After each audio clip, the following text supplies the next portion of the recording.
Let me tell you about the most ridiculous day of my life. You know those moments when you think the universe is playing an elaborate prank on you? Well, this was one of those days. It started when I woke up late because my alarm didn't go off. Not because the power went out or because I forgot to set it, but because my cat somehow managed to unplug my phone charger and replace it with her toy mouse. I still don't know how she did that.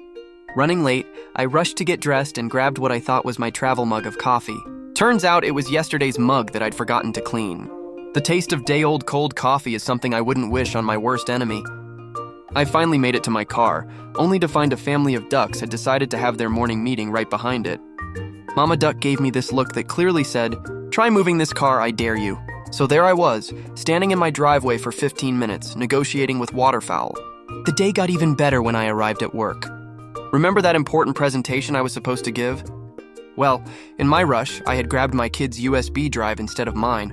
So instead of my quarterly reports, I ended up projecting my daughter's school project about her pet hamster to a room full of executives.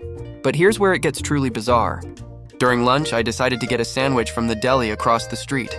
As I was waiting in line, a street performer dressed as a mime started copying my every move outside the window.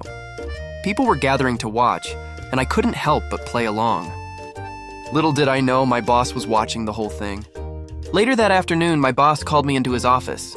I was sure I was going to get reprimanded for the presentation disaster and the mime show. Instead, he told me that the CEO had been in the deli during my mime performance, and she loved how I connected with the local community. She thought it showed great public relations skills.